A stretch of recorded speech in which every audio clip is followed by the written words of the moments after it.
desde Las Vegas, Nevada. Iniciamos con el programa Hablando de bienes y raíces con Castillo y sus invitados. Comenzamos.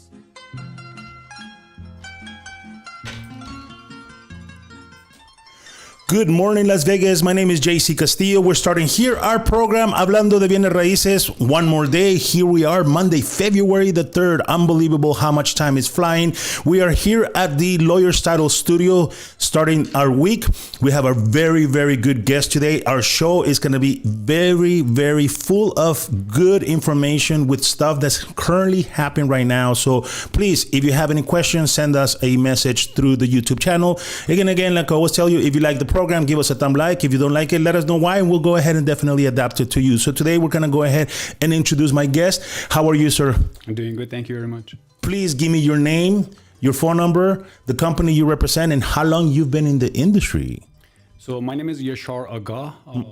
I have my own business, Minalia Inc. Okay. My phone number is 424-284-8725. And I've been a public adjuster and a general building contractor. I've been in the insurance industry for the past 17 years. That's my expertise: insurance, homeowners insurance, residential, commercial insurance. That's what I do. Perfect. And I really appreciate you taking the time to be here, because we've seen the horror of what's happening in California. And this is not just the fire that just passed 2 weeks ago, right? But California has been dealing with a lot of natural disasters. We all know about the earthquakes, but this fire issue literally has become a big issue within the California homeowners, because now a lot of the major insurance companies are not willing to insure it. And I know for a fact that also in Florida, there's a lot of major insurance companies that pulled out because of the hurricane devastations and everything. So, you being an adjuster for 17 plus years, understanding this market, can you or would you be able to break down to our listeners on why is that, right? Why is that the insurance agencies, how do they determine who they're going to cover and who they're not going to cover, what kind of cover they need? Because some places need a lot more coverage than others, depending on the geographic scenario. So can you please give us a little bit of a background of that scenario so people can understand the basics of how insurance, really come to play into our lives? Sure. So my background is actually underwriting. So my position for when I was working for insurance companies was basically risk selection. Okay. Pick up the good risk for the insurance companies that would be profitable. Okay. So this issue of wildfire goes back to a few years ago when insurance companies realized that this is a big exposures for them, and they all started taking a closer look at this. Mm-hmm. Basically either raising premiums or lowering coverages for homes that were within those wildfire areas. Correct. And with that drought that we've had in California in the past few years, we've had bigger and bigger wildfires. Mm-hmm. And people are building more in areas that could have wildfires. Correct. And that's something that the insurance companies are taking a closer look at it right now. Mm-hmm. They have more technologies at hand with drone technologies and things like that. They inspect, their insured properties. That way, you may see a drone from your insurance company in your backyard, inspecting to see what you have, what you don't have. And they may cancel your insurance policy after that drone flying over. They may say you have too many stuff. I read an article about it. There was somebody doing some renovations to their home. They put everything in their backyard, and the insurance company canceled their policy. Yeah, and you know what? I'm really glad you're talking about this topic, because we know that the technology is definitely there. Now you could do 3D mapping with drones. You could do all kinds of stuff, right? And one of the things that stuck in my mind that you brought up was that insurance companies, the very basic of them is risk assessment, right? They're assessing how much risk this particular property in this particular area is going to be for them, right? Yeah. If they have to go ahead and pay out, and let's be honest, that's what their job is, right? That's what their basics business model is, right? We're going to go ahead, and if something happens to this property, how much are we going to have to pay out? And by having these things where, you are being checked out by, drones, and, that drone happened to come by that 1 week that you had a pile of stuff in the back. And like you said, this person got canceled. How easy is it to go ahead and get a new policy if you already have this in a record somewhere? Because I'm assuming that this record goes somewhere, right? Can you explain that to me? Yeah, it's difficult. I mean, in California right now, a lot of places are uninsurable, because insurance companies, they don't want to sell them insurance. Correct.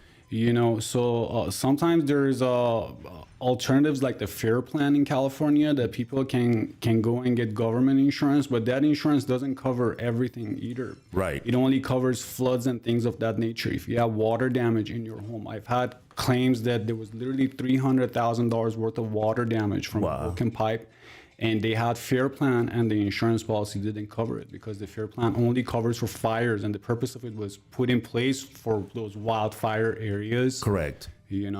So it's hard to find insurance nowadays. You just have to shop around more, know when your renewal date is coming up. Right.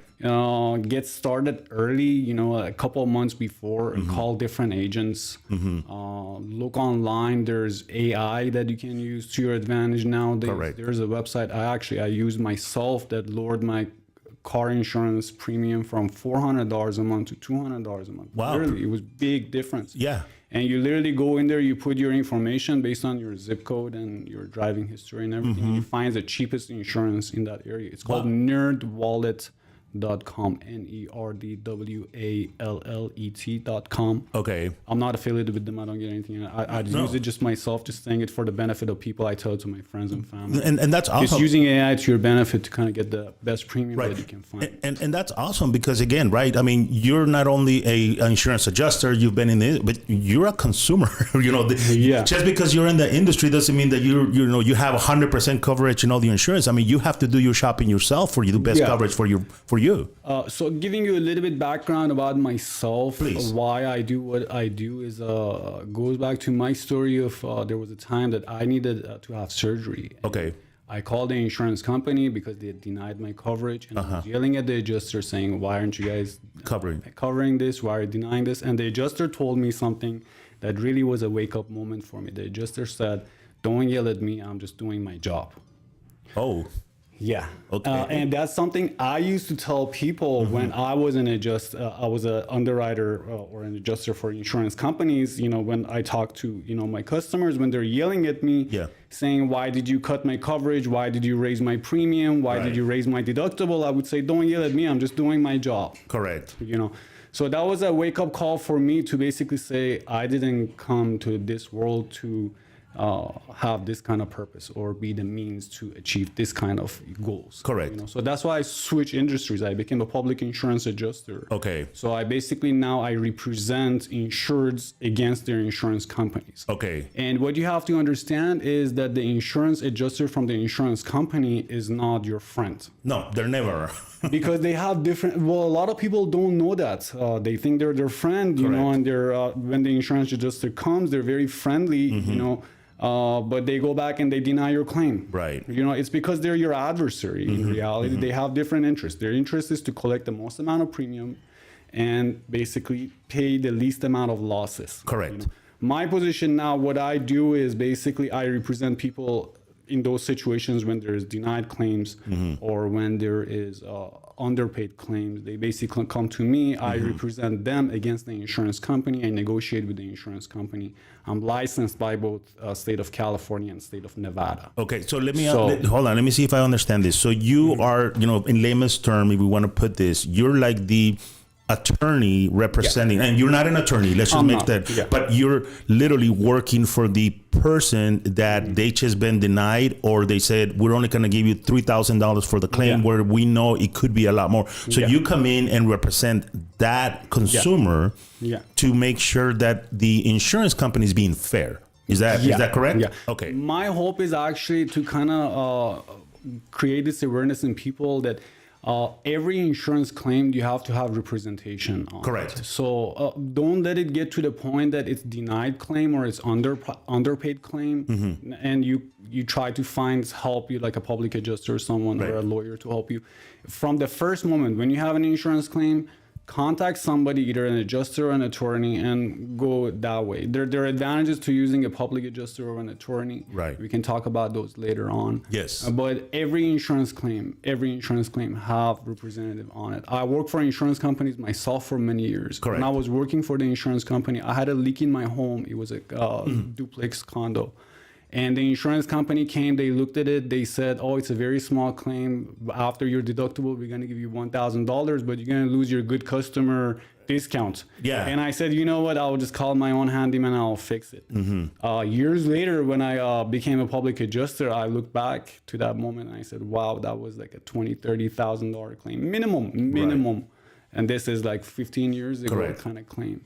And I just didn't know. And I work for insurance companies. I'm writing insurance policies for them. And I don't know that there is this position called a public adjuster that's willing to represent me. Correct. And make sure the insurance company is being fair. Yeah, exactly. And that's one of the things, and that's the reason. That's the whole point. Yeah. Having a fair claim, treatment for you. Yeah, because let's be honest, right? The consumer, they pay every month X amount of dollars. They go years without filing a claim. And then when they have that one claim, they want to reduce the amount of money they're going to go ahead and want to help you. So I'm looking at, right now, in my personal experience, like we were talking off the air, just like about 2 weeks ago, we got this, renewal notice from our insurance company. Say, hey, here we go. Please go ahead and do a self-adjustment, process for us to renew your property. So they send us a link, they ask us to take a couple of pictures of different things and everything, and we did. And one of the things that they came back and said, well, because of the age of your home, we are not going to go ahead and renew this year because we're thinking that the roof is it's too old and even though I have no leaks, but for them it's like, the risk of, having any potential issues later on with the roof. And that's why they denied us to get a renewal. So now we have to go shop around. But if we do go through that renewal process and then later on there is an issue with the roof, the amount of money that they're going to pay out is going to be very limited because they're going to say, well, we knew the age of the roof was going to kind of be there. Is that why you need to contact a public adjuster to make sure that they're there in your corner to be represented in a manner that is going to be fair for both, right? Is that the reason why? Yeah. So let's go back to what is insurance policy. Okay. A lot of times people look at an insurance policy as like a warranty. Correct. Or a guarantee that if something happens, the good insurance company is going to come and fix everything for me and make me whole. Well, that's what they sell it to you. Then they're like, you hear all the jingles, right? You're in good hands with XYZ, right? And but at the end of the day, you really are not. So your insurance policy is basically a contract. Okay. It's an agreement between two parties, and there are certain terms in that policy that says basically these are what we cover, these are what we don't cover, and they're very specific about those terms. Okay. There are certain things that are excluded, such as wear and tear. So, for example, your roof in that situation, the roof itself would not be covered if you have a claim. Okay.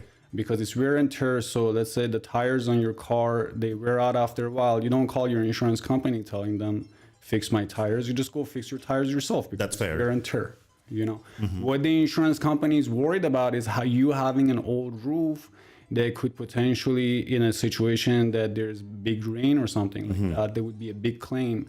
They would still not be paying for the roof because it's wear and tear, but the resulting damage, and there are two terms that you have to be very important. It's an accidental and a sudden loss. So wear and tear is not accidental and it's not sudden. Okay. So that's why roof is wear and tear. But let's say even though because of the wear and tear, you still have a sudden and accidental loss in event of rain that happens and water comes in and gets into your roof, then the insurance company would be responsible for paying all that water damage inside your property. So they still don't pay for the roof to fix it, but they would have to pay for that extra damages that has been caused because of the fact that you had an old roof. Correct. And with the weather pattern changes in the past few years, we've had bigger insurance claims, more number of them and also bigger, both in terms of like floods, hurricanes, wildfires, earthquakes, things of that nature. Correct. So the insurance companies, they're having bigger and bigger losses, so they would have to collect more and more premium. There's pressure on that because a lot of times the state commissioner, for insurance, limits them on how much they can raise insurance in a certain year. Okay. Usually 10 to 20%. Okay. And they look at it, they say, okay, this state is allowing me to raise only premium for 20%. This is how much money I have to work with. Right. How else can I lower my exposure to losses? So that's why they send those drones. They use all these new technologies, AI, everything to their advantage to basically have a better risk selection. Right. Okay. So they pick better risks. Okay. So that's what I want to explain. Situation like that you have a roof that has a problem, it becomes an issue. It's a bigger concern nowadays because of, a lot of insurance companies pulling out of different states. Correct. And also the recent wildfires that we've had that could potentially affect the markets here. It's just you have to be more proactive. Just call your insurance broker, go online, search for alternative insurance policies because this is the norm nowadays. Insurance companies, they're trying to protect themselves. You have to understand it from their side too. At the same time, they're in this for profit. If they don't make money, they're gonna go bankrupt. At the end of the day, there will be no insurance at all. Right, and that's a great point. And I really appreciate you explaining that how the insurance coverage works and why insurance do what they're supposed to do. Right. Yeah. I've heard of people that like you say, now that they're using technology, right? They don't have to have somebody jumping into the roof to make sure that they see the physical roof. They could just go on Google Earth and literally take up pull the picture of your home, right? So there's other things that we need to do, and one of the things that I know for a fact is that you have to maintain your property, right? Especially if you have big trees and you have limbs lingering over the roof of your house. Is that a reason why they could come in and say either you fix that or we're gonna have to cancel, because they're looking at the potential issue of that limb falling through the roof, and like you said, now they have to fix the damage. Can we talk a little bit about that so the homeowner understands that there has to be maintenance done also on the property? Because I'm assuming all these people that unfortunately lost their homes with the fires, they could have been preventative damage done where you have to have X amount of feet with free of brush, especially when you live in a canyon and stuff. So there's certain things, responsibilities that fall on the homeowner as well, right? Yeah. Okay. So again, going back, insurance policy is a contract. So each party has certain responsibilities. The insurance company has certain responsibilities. The homeowner or the business owner, the insured, has certain responsibilities. Correct. Some of those important responsibilities are the fact that they have to maintain the property to make sure it's in good shape. You can't abandon the property. Right. Also, when there's maintenance needed, you have to take care of the maintenance for the property as well. Okay. It's really important. Basically, so situations that you have like those maintenance issues, the insurance company can claim negligence against you. Okay. Because they say you didn't do your due diligence to maintain your property. Okay. Such as trimming the trees, things of that nature that could fall on your property. Right. After the loss, that's important as well. You have certain duties that you have, which would be to mitigate the amount of loss. Okay. So basically, if you have running water somewhere, cut the water as soon as you can to make sure the loss doesn't get bigger. Right. After you cut the water, you call the water damage restoration or mitigation company to basically come out and dry the walls as quickly as possible. Yeah, because if they don't, water goes into the dry walls and it turns into black mold. Yes. So those are the responsibilities of the owners. Also, reporting it in a timely manner to the insurance company, things of that nature. Those are certain, I would say, highlights of what the homeowners' responsibilities are. Okay, so can we say that the biggest or the most common claims in a home is probably water damage, right? Probably something wrong with the piping. I mean, your water heater exploding inside the house. That's why I know now a lot of builders put it in the garage. But even in the garage, it still costs a lot of money to get it fixed. But the water damage is one of the probably biggest issue, right? But right now, what we're seeing, what happened in California is that, one little spark in the perfect weather scenario could really create. I mean, we have over 14,000 properties and, different, commercial buildings that burn down and everything. Is in your experience as an adjuster, how or what will be the reconstruction process of that? Because it's not going to happen overnight. Just permitting to build in our states are very, very hard because they're very limited with the amount of people that could go and actually start looking and, given permission to permit. So you as being an adjuster on this side now, how long do you think those people are going to have to deal with this whole thing on starting just to rebuild? And it's not going to happen overnight, right? No. I think the whole rebuilding is probably going to take somewhere 5 to 10 years. Jeez. Is because it's just, how big this loss was, Correct. in terms of both the Palisades area and Eaton Canyon. Yeah. The amount of time it's going to take for them to remove all those debris and all those toxics and asbestos and everything from those areas. That's right. I didn't think That's about going that. to take a while. Yeah. Because there are older homes that do have asbestos. And then also we have another factor that, everybody's saying, well, we're very dry. And if it starts raining now, that issue comes from a fire issue to now maybe mudslides because there's nothing there to hold the dirt. That happens all the time. They're looking at this big thing as it, like you said, 10-year rebuild. That's a lot of time, actually. Yeah. Yeah. It's because the thing is, the insurance covers for certain things. There's a lot of value that has been lost that will never come back. So the insurance company will build you to rebuild your property. Right. Now there are certain options. You can rebuild it at the same place, or you can go rebuild it somewhere else, or just use that money buy some other property. You have certain options. Correct. So you don't have to wait for that 10 years. But let's say you had a home that was worth $20 million and market value was $20 million. Right. The rebuild cost is, let's say, $3-4 million. Right. So the insurance company, they give you $3-4 million, but are you going to be able to build that property for $3-4 million and sell it for 20 again? Yeah. No. Because that area is not worth that amount, that much right now. Again, 5-10 years from now, potentially you could go up to that certain, levels. Yeah. So you get the rebuild cost, you're losing all that money that you could have spent all that time to do something else. Now you have to spend on rebuilding everything, all that additional cost of living that you're losing. Yeah. That you basically have to go live somewhere else temporarily, stuff like that. So the insurance doesn't cover for those. Right. Those are values that are lost and it may never come back. And if it does, it takes a long time. Now, let me ask you a question. Okay, so we're talking about the insurance covering the dwelling, right? The property, the four walls, the roof, whatever. What about all the personal stuff that's in there? Because, some of those people that lived in Pacific Palisades, they lived there for 60 years and they have family heirlooms and they had all kinds of, sentimental stuff. The insurance, they don't cover that stuff, do they? No.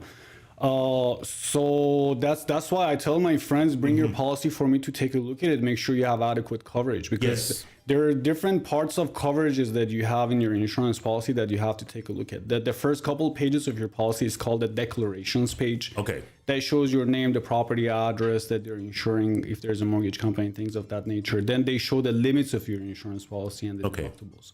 So there's a real property, personal property, and additional living expenses. Those are the three limits that you want to take a look at. What you have. So explain to me about those limits, right? I mean, because everybody sees that, and especially because I think we see it more often within the car insurance, right? Because that's something that you're dealing with every day. You don't deal with property insurance every day until you need to deal with it. Yeah. But those limitations, what are those limitations? What do those numbers really mean when you're doing that? And like you said, maybe we need to assess and say, man, this is not going to cover me, and I need to either up them or reduce them, right? Yeah. So please. So real property is basically the building, garage, things of that nature. Okay. The property that you cannot move, that becomes real property. Okay. There is a limit for that, so you need to make sure you have an adequate limit for it. Okay. Based on the kind of construction it is, whether it's like a luxury construction, whether it's like an economic type of construction. Okay. It could vary, and that's why you have to take a look at. Yeah. Then there's the personal property that you have to take a look at. Basically, anything that's movable within your property in terms of use for living, that's distinguishes between the two. So your furniture, your electronics, computers. Something I got to mention is like jewelry, things of that nature. A lot of times they have very low limits. You know? So I have vandalism claims right now that, they've had a lot of antiques and fine art and jewelry in their home. And there was a big theft that they took everything. Wow. And the insurance company so your personal property limit may be, let's say, $100,000, but that doesn't mean they would cover $100,000 worth of jewelry and fine art and collectibles. Those type of things are usually limited to a couple $1,000s. Really? And if you want additional insurance for those, then you would have to itemize them on your insurance policy. Usually if it's a jewelry, a lot of times people buy engagement rings and stuff like that. They insure it under homeowner's policy. So the insurance company, they ask them to go get it appraised first. Because they want to know what it is they're insuring, how much it's worth, right? And then they would tell you how much is the premium for it. So, and that's something that I think a lot of people don't realize. The cash, let's say if you have cash in your home, it's only like $2,000 or $3,000 or $5,000 maximum worth of cash they cover. So let's say if you have a lot of cash at your home, in a safe, it's not covered by the insurance company because the intent of the insurance company is to cover standard kind of like a residential type of a place, right? The third category is the additional living expenses. So in a situation where you have a claim in your home, you have a loss in your home, and you cannot live there, and you have to go live somewhere else. Okay. So you would have to get temporary housing, and that's something that you got to take a look at, and you make sure what you look for is about 12 months worth of living expenses. And when it's a temporary and furnished place that you're looking to rent for like a short period of time while your home is being rebuilt, that's a lot more expensive than you would imagine. It's usually whatever the rental value in that area is multiplied by 2 or 3. Okay, that's a good tip because you're right. You don't take that in consideration. You don't realize that you kind of have to go live somewhere, and you don't have furniture because if your property got damaged with water or with a fire, the furniture that you had, you can't take away that stuff and move somewhere else. You have to find a place that is furnished for, like you said, minimum a year. So that's a really good tip actually. Yeah. Then do you want to take a look at your deductible? Okay. See how much is your deductible. Like sometimes people to lower their premium, they pick like $5,000, $10,000 deductible. Right. Which is hard to pay out of your pocket after a claim because you're paying for somewhere to live. You're having all these extra other expenses, and now you have to pay that deductible out of your pocket too. One thing I want to mention is there are certain things that insurance policy doesn't cover. The standard insurance policy that you buy usually is just a fire insurance policy, so it covers fire, wind events, collapse, water damage, things of that nature. But earthquake and floods are two things that are specifically excluded from your standard insurance policy. Okay. If you're looking to buy flood or earthquake policies, you would have to buy them separate. Now, living in Nevada, I would tell you flood is an exposure in Nevada because they have this, what they call it, like a sheet flow, storm surge, when you have like heavy outpour of rain and you have like a 6 inch to a foot of water going down the hill. So if that water gets into your property, it's not covered. Right. And what I would say is the cost of flood insurance is very cheap. Like for like a good policy, like especially if you're not in zone A or zone B, which is our high hazard flood zone areas. Correct. Usually, Nevada is not in those zones. Right. So the cost is very cheap. But it's worth it. It's worth it because the water, if the water gets in from outside into your home, even if it's a big rain, and if it rains, the water gets in from the top, it's covered. But if it rains, the water gets in from the side, the side of the home, it's not covered. Okay, and that's because it's a flood. That's really interesting because we might not be, or our home might not be in a flood zone, like you say, right? Because there are dedicated flood zones that they have done studies and everything, and we might not be. But we all know that when it rains in Vegas, everywhere gets flooded.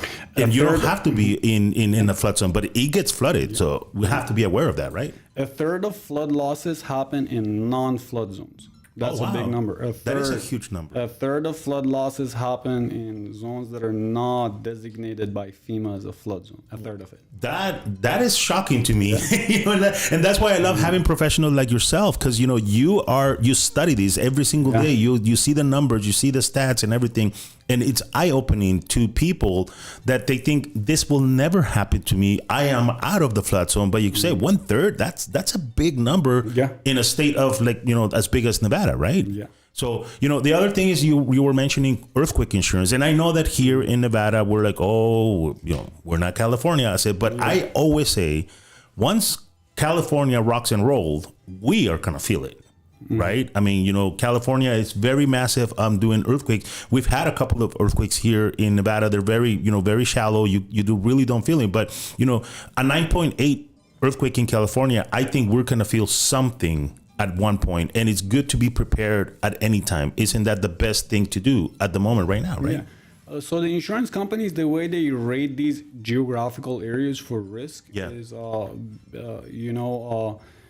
based on possibility of a loss. Okay. Like every 100 years, like for flood zone, they say every 100 years, right, there's going to be a flood, which means in reality, there's 1% chance of flood. Same with earthquake. They have 50-year, 100-year, 500-year zones. Correct. So it doesn't mean it will never happen. It's just how frequent it will happen. Right. So it doesn't mean you don't have the exposure, like you said. Like you don't have the earthquake exposure here in Nevada. We do, but it's just how often it will happen. Right. But the thing is, when it doesn't happen often, when it does happen, it's a big event. Yes, it is. And that's why I say preparation is always better, right? It's understanding what we need to look for. Now, the other thing that people don't understand, especially, and we have Vicky here in the studio, but she doesn't want to come on camera. We were talking about, we were talking about when people are purchasing a home and they're like, oh, I want a house with a pool. They don't realize that that's an extra coverage too, right? When people are buying a home with a pool, it has to be an extra coverage, and they need to understand the responsibilities of being a pool owner as well, right? Well, it is an exposure. The water from the pool, it can overflow, come into your property. Just from a loss standpoint, from a maintenance standpoint, it's the extra cost of cleaning it, maintaining it all the time. Right. But I mean, from an exposure standpoint, that's something the insurance company looks at. So they would take it into consideration. Usually, big trees are a big thing. Yeah. If you're in wildfire areas or close to where they have a lot of trees or greenery, that's a big exposure. The insurance companies look for, because the flood and the earthquake are separate risk. They sell separate policies for them. So, right. Those are not what they look at. When they're looking just for a fire insurance policy. Right. So you really have to understand that the location where you're purchasing a home, right? And I know, and I've heard right now in California that, there's a couple of lawsuits coming in, right? Some of them are being directed to the city of LA for allowing the builder to build in a fire hazard canyon that, these houses were built, 60 years ago, where there was no technology of saying, well, the potentials of this fire to really get to this. And now everybody's like, well, you know what, they should have known. Well, to me, it's like, well, it's a canyon where, it's always, the wind is always stronger inside a canyon. The potentials of fire are more funneled in a canyon. So, that is a big question that's going to literally end up in court at one point. And whoever's going to, they're looking right now for somebody to blame responsibility. What do you think in that aspect? How would you assess that scenario as an adjuster, right? How do you help that people to understand it might not fly in court, or it could be something that could be, decided in a court to make this matter, and then all of a sudden now there won't be any permits on building in, canyons anymore. Right? So in those situations when they don't allow you to build in the same place, there are certain clauses in the insurance policy allows you to build somewhere else. Okay. So they've already thought about that. But personally, as an adjuster, with my experience, when I purchase a property, those are the things that I look at: the insurance cost, all those risks associated with that place. I grew up in California. I moved to Nevada a couple of years ago. The reason I picked Nevada over Florida was because Florida, the cost of insurance was significantly higher because they have hurricanes. So they said if I moved there, I would have to get much more expensive insurance policies. Correct. Nevada is much better in that terms. Right. So those are things that you should kind of consider when you're buying a property. That's a great point. And, if you have trees on your properties, again, right, that's an important thing. One thing I want to mention is your inspection reports. Pay close attention to that. When you purchase a property, because usually you buy a property, you don't know what you're getting yourself into. It's like buying a car that could break down at any moment after you buy it, because second-hand type of deal. And the insurance companies, they always ask for that inspection report. They want to see what it was on it. So if you're buying a property, it has water leak, mold, stuff like that, make sure the previous owner fixes it by a licensed person, and you get a copy of that report, and you keep it with your inspection next to it together. So when you send that to the insurance company, you say, hey, the inspection report from when I closed escrow says I had these issues. Previous owner addressed it. Boom, you're not gonna have an issue. But wow, that's something that people run into, that they don't think about it. No. Honestly, this is the first time I hear about, taking that precaution, right? I mean, you do pay for the, the inspection. And that's one of the things that we always tell people. It doesn't matter if you know somebody that's in construction or they're no. Buy and pay and invest in the inspector because that is going to help you later on. This is the first time I hear, the insurance could come in and say, hey, that was pre-existing. It never got handled by a licensed person. We're not going to cover it because you're breaking the contract pretty much, right? Yeah, exactly. That's interesting. They can say it was wear and tear, and negligence. You didn't fix the property, so it's been 2 years. You bought it. Yeah. Because it's not about today or tomorrow. It's about 2-3 years from now after you purchase the property. And a lot of times when you buy a new property, you're gonna have some issue somewhere. Yeah, and let's be honest. Even when you buy a new build, we've heard. I mean, I'm pretty sure you have stories about new builds, don't you? New buildings usually the first 2-3 years they have a lot of issues.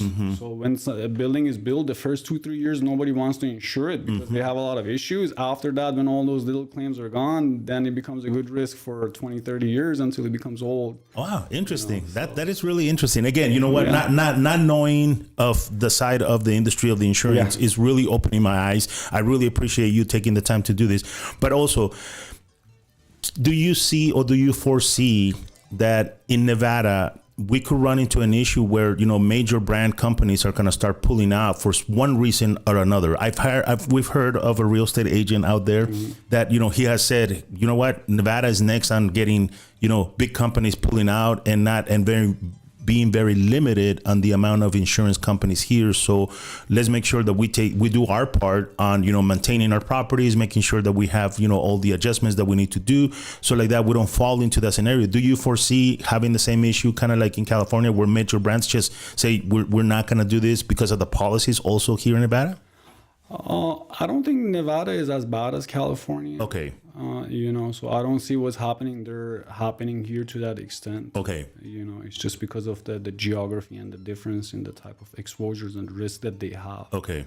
In Las Vegas area, I don't see it could potentially the whole insurance premiums could be going up because if we were talking before pandemic to today, if you look at cost of everything, it's gone up 7,500%. Yes. So insurance premiums follow it. When the cost of construction, cost of doing business, everything goes up, the premiums have to go up. So that's normal, Right. When there are big claims, it's normal for premiums to go up. But what happened in California was particularly because of these wildfire issues, and right. The insurance companies have been looking at the wildfire for the past, I would tell you 6, 7, 8 years. Oh, wow. They're paying close, close attention. Keeping a close eye on it because they know that's, they have engineers, they have statisticians, all sorts of mathematicians, people that work for insurance companies calculate what kind of losses we're going to have, how big is it going to be, so right. they know about it. Right. But in certain areas of Nevada, like maybe Lake Tahoe, places like that could potentially have wildfire. Right. You could potentially see insurance companies pulling out of those kind of areas. But average standard home in Nevada, I don't see it being affected. But okay. If you are some nice, very expensive villa in the middle of the woods, I would be concerned. Right. Yeah. Well, we saw what happened right now in Mount Charleston, right? That whole area, that whole town really got devastated, and it wasn't a wildfire; it was the flood after the wildfire that actually affected them. Because right now, from what I understand, they just had a meeting about, are they going to open the school back up or not? It creates issues that you were dealing with years after the actual thing happened.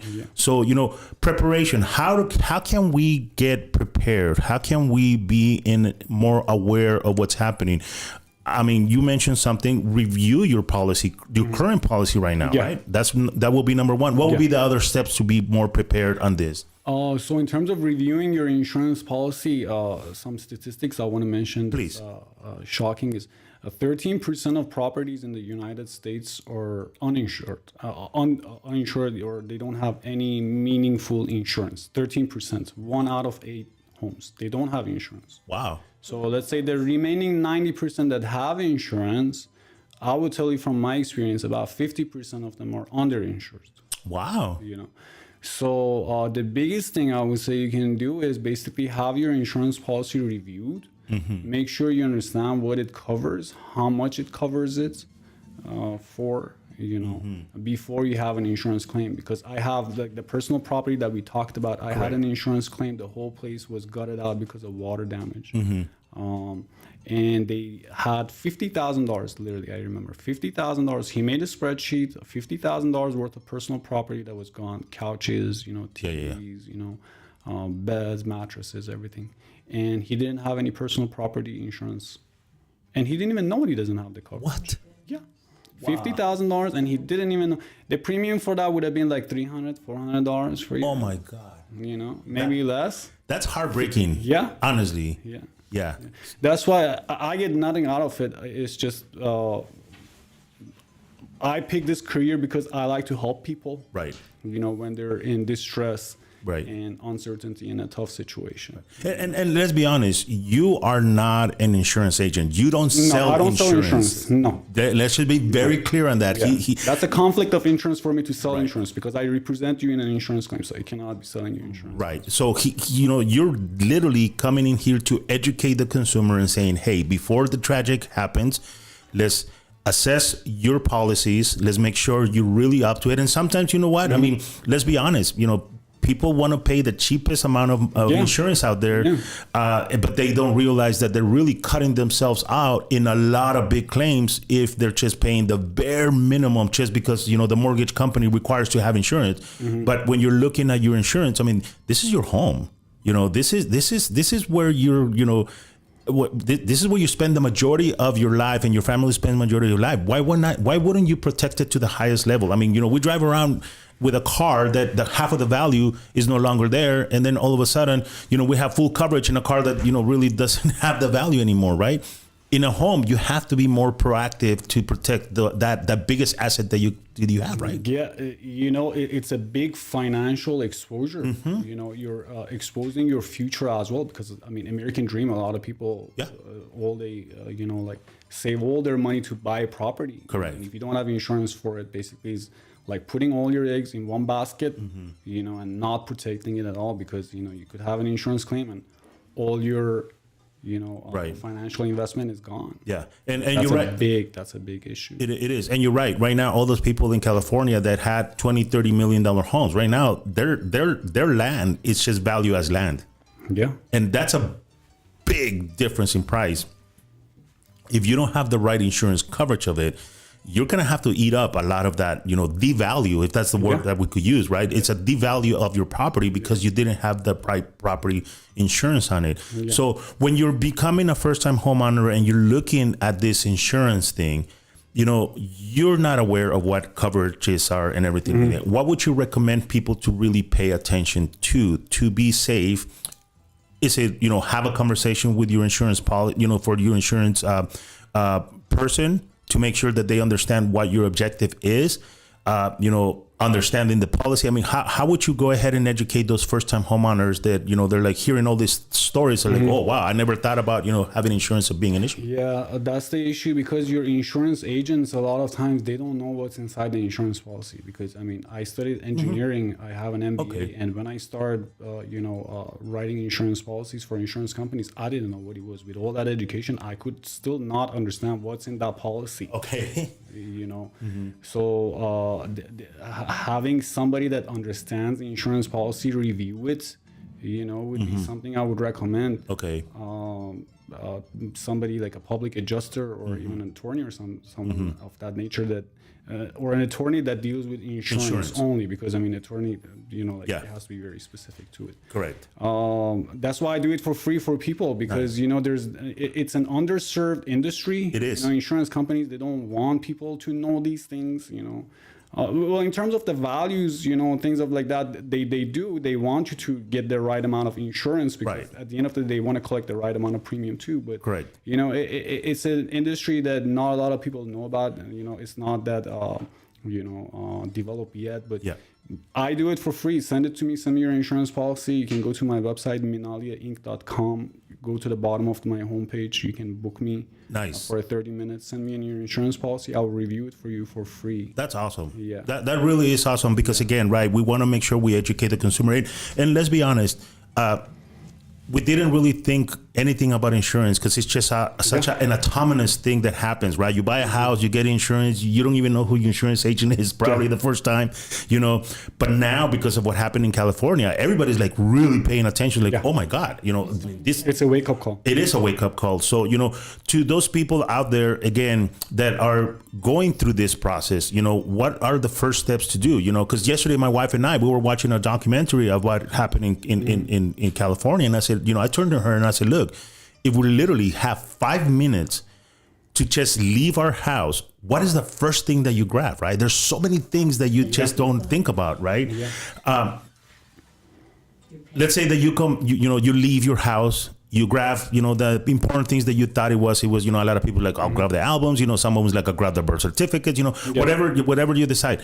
But coming back, what is the process that you go, what is the next thing that you do when you come back and literally there's nothing left in your home? I mean, what are the steps for those people to start that regathering, of your life, if you want to say that?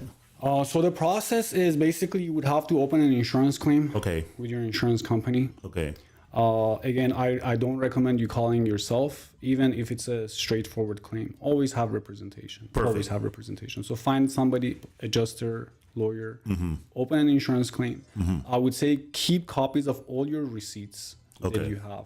Any money you spend on food, on hotel, on housing, wherever you keep those receipts. Okay. If you have coverage for living expenses, contact your insurance company, ask them to find you a place, temporary housing. Okay. Insurance companies have vendors that they work with that's what they do. Oh, okay. One thing I would mention is when they find you a property, the property, and again, these are things that as a public adjuster, I do for my insured, because you could have like a 5-bedroom or 4-bedroom apartment. And they want to give you a 2-bedroom. Yeah, something smaller. And you have like 3 dogs and like 4 kids, and they want to put you in like a small hotel room. No. The property that they give you, it has to be comparable, both in terms of size and geographical location of it. So if you they can't send you to another side of town. No, they can't. Because you go to school, you have children and stuff like. Again, the thing is, when you call your insurance company yourself, they can strong arm you because they know you don't know your rights. Right. But you paid for that policy. It's time for them to perform, and they have a lot of duties and a lot of obligations that they have to meet against you in a certain amount of time. Right. They slow down the process. Yes. I mean, some of it I would say is on purpose. They do it for you to go away. Yeah. Some of it is just the volume of the claims right now in California. So be aware of that there's like a high volume of the claims as well. Correct. So basically, after you open the claim, you keep your receipts. If you have the coverage, ask your insurance company to find you a place to stay. If you don't, if you have the coverage, you can still find Airbnb, something, like place to stay. Correct. What I would say is after a claim, until you have come to an agreement with your insurance company in terms of how much they're going to pay for the repairs, do not make any repairs. Okay. Mitigate the loss. So if the walls are wet, bring a company out, water mitigation company, dry the walls, things like that. But don't fix it. Okay. Because if you fix your property, then the insurance company says, okay, it's already done. We're not going to pay you anymore. Oh. So mitigate the loss. Make sure it doesn't get lost. The loss gets bigger. Call the insurance company. Get them to come out. They're going to give you an estimate. Most likely the estimate is going to be low. It has to be negotiating back and forth, supplemental estimates, things of that nature. Right. After you come to an agreement with them on how much it's going to cost for the repairs, then that's when you start doing the work. Okay. And while you're doing the repairs, they still have to pay for that additional living expenses. Don't forget that. Okay. There's a limitation on it, 12 months usually on your insurance policy, but most claims, they don't go that long. One thing I would mention, and this is, we talked about 5 to 10 years for California fires. Right. That's a long period of time. Standard claim, when you have an insurance claim, it takes anywhere between 3 to 5 months. For a standard claim that goes well, that goes well. Right. 3 to 5 months from the day you open the claim until it's kind of like reached an agreement and you have finished the work. 3 to 6 months. So be patient. Right.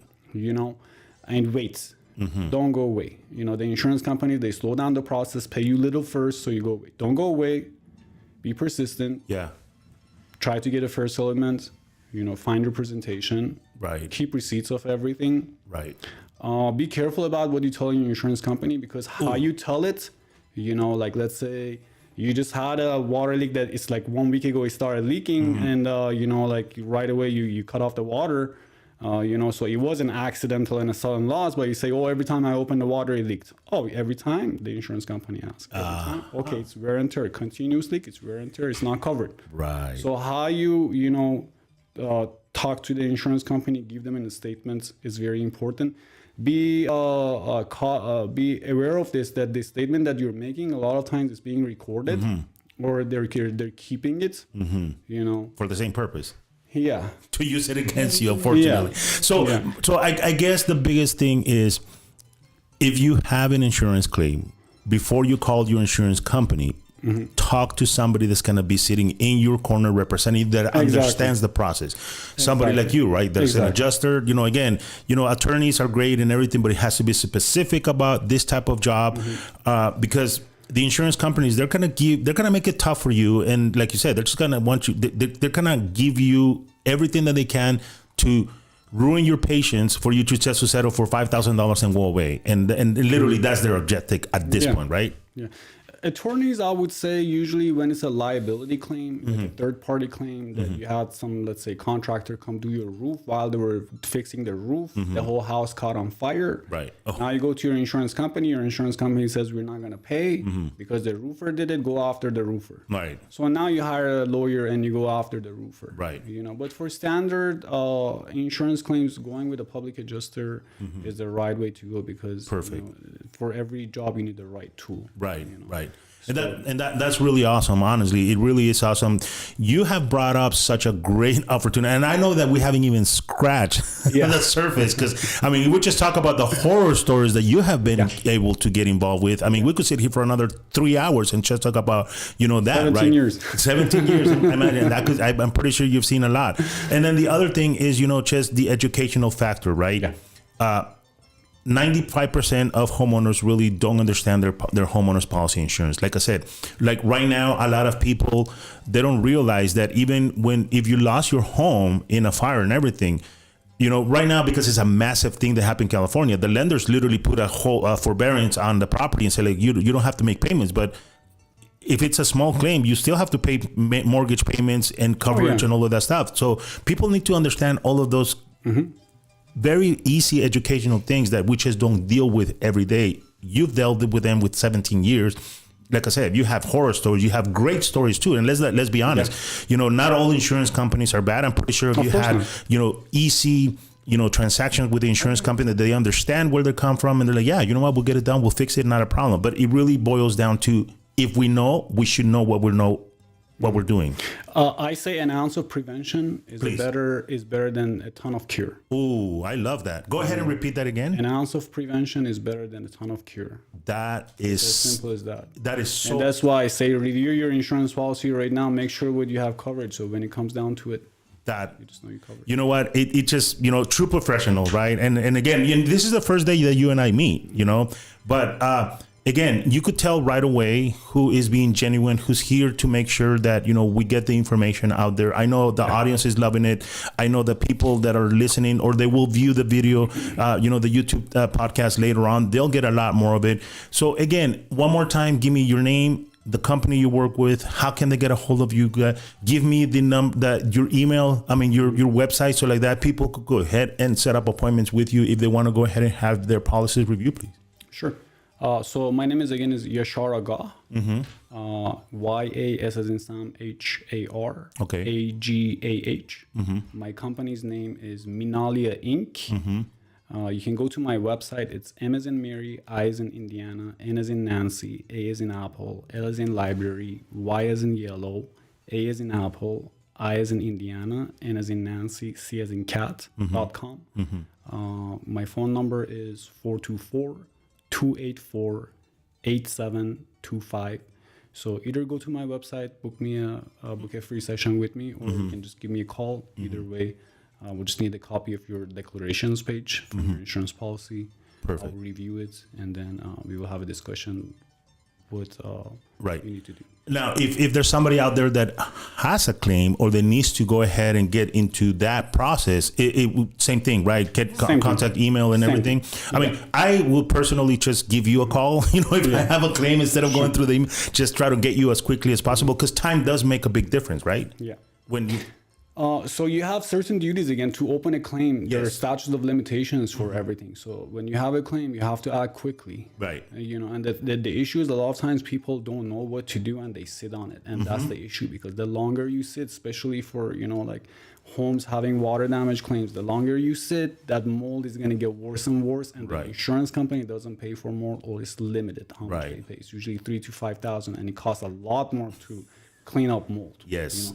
So act fast, and make sure you meet those obligations that you have against the insurance company in that claim. Perfect. Well, believe it or not, the hour is gone. Wow. It's amazing, isn't it?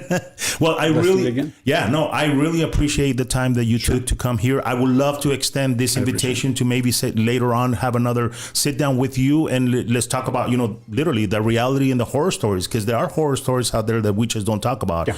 But, prevention, right? You got to be preventive on what you're doing. You got to understand what you're doing. If you don't understand, ask the questions. Again, give me your phone number and your email one more time, or your website, so they could go ahead and contact you. And then the very last thing, if you could give them a quick little tip on how they could be better prepared, I would love that. So again, my number is 424-284-8725. And my email address is M as in Mary, I as in Indiana, N as in Nancy, A as in Apple, L as in library, Y as in yellow, A as in Apple, I as in Indiana, N as in Nancy, C as in cat, at gmail.com. Perfect. Or minaliainc.com. Either way of these three, you can reach out to me. In terms of what people can do in a claim, don't worry. A lot of times people think, their world is coming to an end when they have an insurance claim. Right. It's okay. This happens every day. Okay. Let's just be prepared for that day from now. And when that day comes, everything is going to be fine. Right. Perfect. I love that. I really love that. I really thank you very much for taking the time. Again, for people that are listening out there, my name is JC Castillo. You could contact me outside of the air at 702-416-4302, 702-416-4302. And remember, if you like the program, give us a thumbs like.